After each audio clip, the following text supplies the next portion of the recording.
At the time of this video, the entire Nurburgring has been put up for sale to the highest bidder. Hopefully, the government will reverse their decision or a reputable buyer will be found to save the Nurburgring. Just about to head off to Germany to tackle the Nurburgring racetrack. Should be an interesting time getting there. Be about 8.5-hour flight, followed by a 3-hour train ride, then a little over half an hour for bus ride / taxi ride. I can't wait to get down there. It should be a very, very fun time. Let's go over there. Air Canada over to Germany? Germany, Frankfurt? Or? Frankfurt.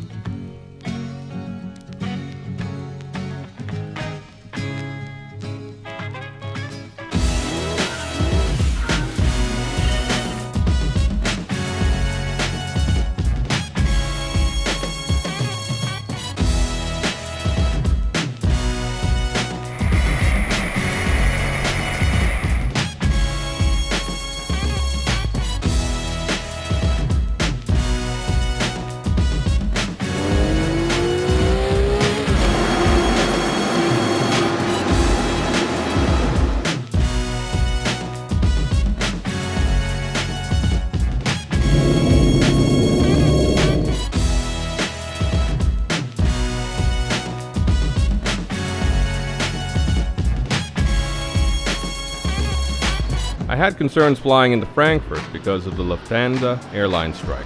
Luckily, it didn't cause any delays at the airport.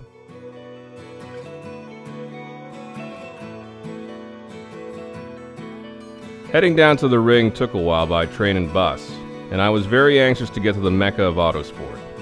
I decided to stay at Hotel Amtiergarten, which is owned and run by the Schmitz family, as in Sabine Schmitz, the queen of the ring, who grew up around the track and has logged over 30,000 laps with many championships under her belt.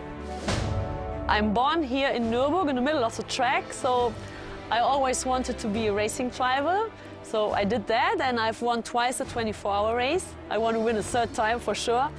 But I've won already 50 races here on the Nordschleife. And I can't forget, I'm since 17 years pilot of the ring taxi.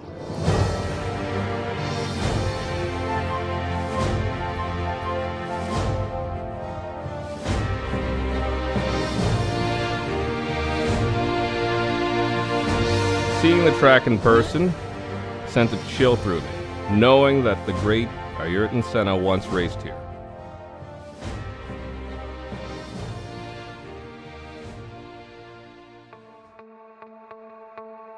Everyone who ventures to the Nurburgring thinks they can become ring kings. Where else in the world can you drop 26 euros, take any car around, and pit yourself against a world-famous track? This track took 2 years to build and was first used in 1927. The Nordschleife, or northern part of the track, is 21 kilometers long. It stretches over 3 towns, has 73 major corners of 160 turns with over 1,000 feet of elevation change. Just to put the scale into perspective, compared to another world-class circuit like California's Laguna Seca, the Nurburgring is over 5 times the size. It has challenged the world's greatest drivers. Every car manufacturer uses this course as a performance benchmark for their sports cars and supercars.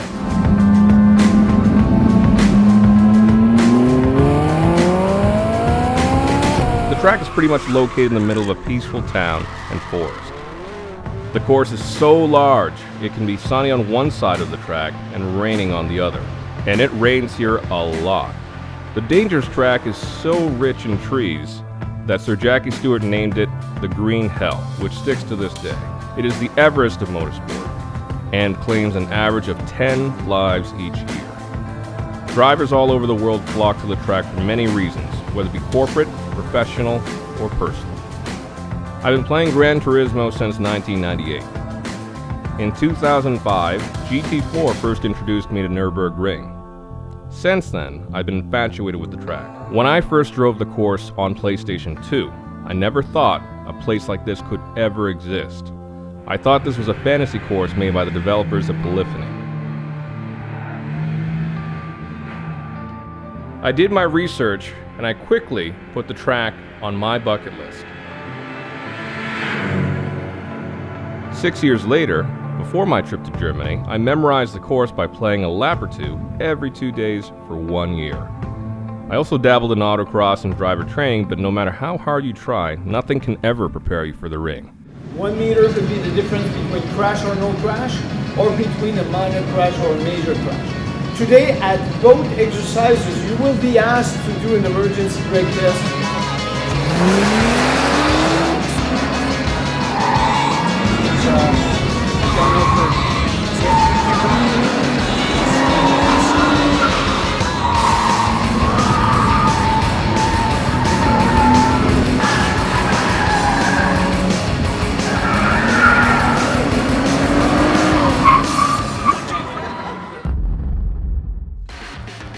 Some people laughed at me when I said I was preparing myself for the Nurburgring on PlayStation. Gran Turismo is a great learning tool to memorize the track with serious street credibility.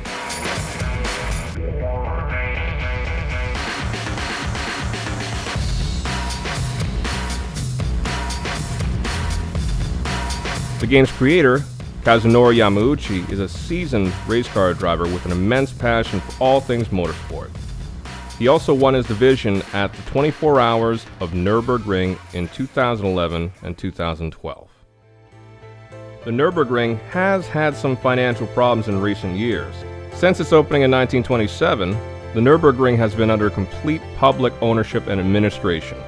In the summer of 2010, the Nurburgring racetrack and park was taken over by two privateers, Kai Richter and Jörg Lindner. Both have no motorsport background whatsoever and are the driving forces behind the track's makeover, which includes the addition of a theme park with new roller coaster that doesn't even work, more hotel capacity than the area needs, a 3,000-seat event area, and a shopping mall which remains empty most of the time. The new facilities were built on fake tourist data and research, which plummeted the track into a debt of approximately 400 million euros. Oddly enough, the construction costs were a fraction of the cost, which seems shady by many.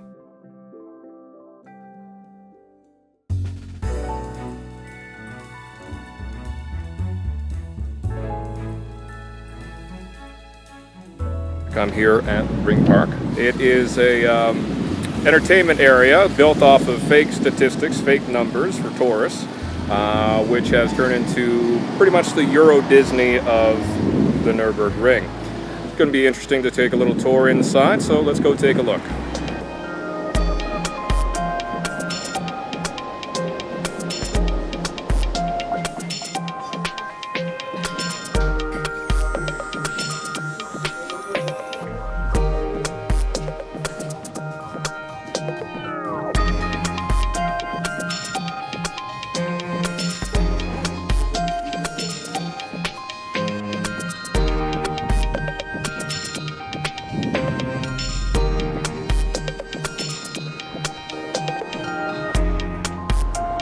That's the roller coaster that no one uses. There's really not much else to see.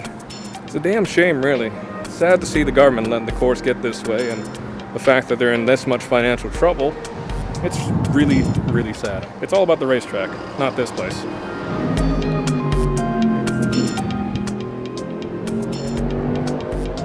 Really empty around here, as you can see. It's pretty sad, actually. It's a shame that things have gotten this way, and yeah, it's, I don't know what to say. I didn't know how bad it was until actually being here. Yeah, it's deserted. The great people over at Rent Race Car provided me with my Volkswagen Scirocco.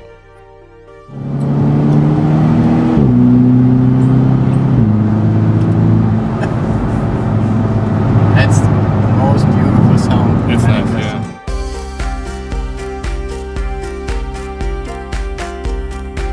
I had the opportunity to be shown their facilities and driven around town by Bjorn from RRC. That's a Carrera GT. Yeah.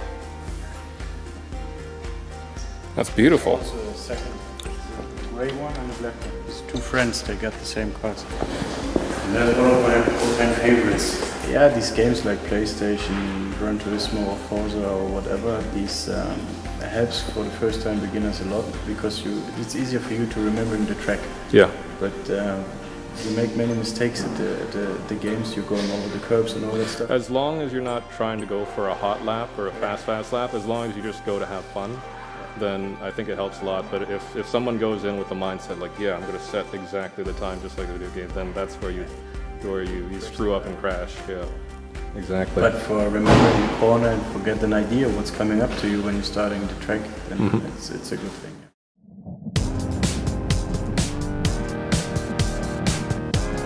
Waiting my turn to hit the track, and today I'll be driving around in a Volkswagen Scirocco Cup Plus.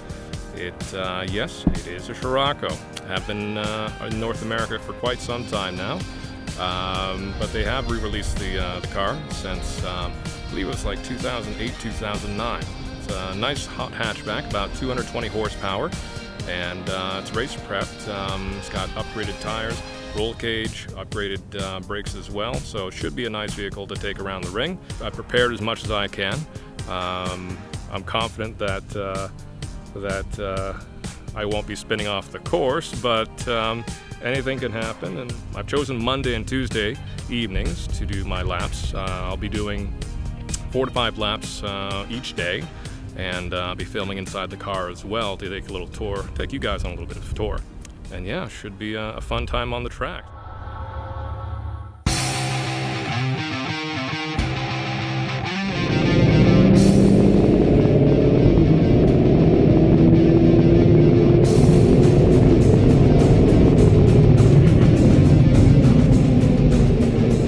The course has a habit of eating up tires, grinding brakes, breaking suspensions, and straining engines.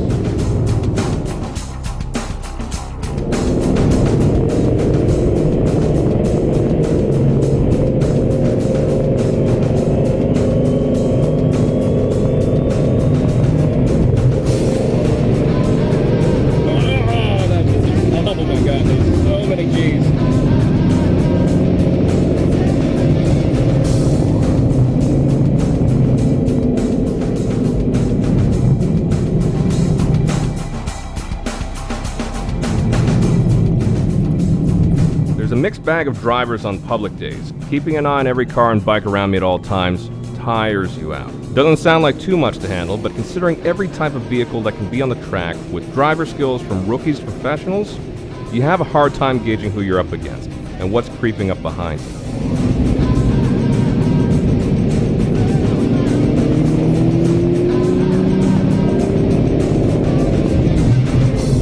Such a beautiful day at the Nurburgring racetrack.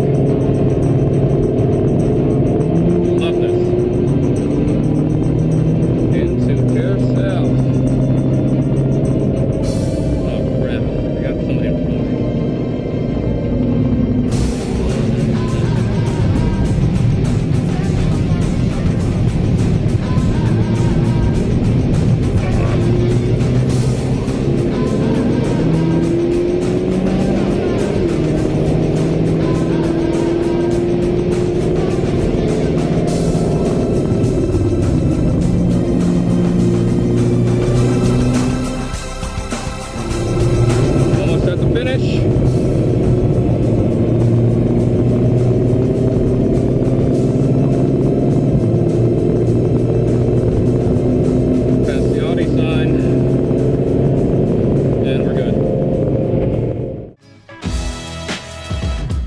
Much respect for the drivers of the 24 Hours of Nurburgring.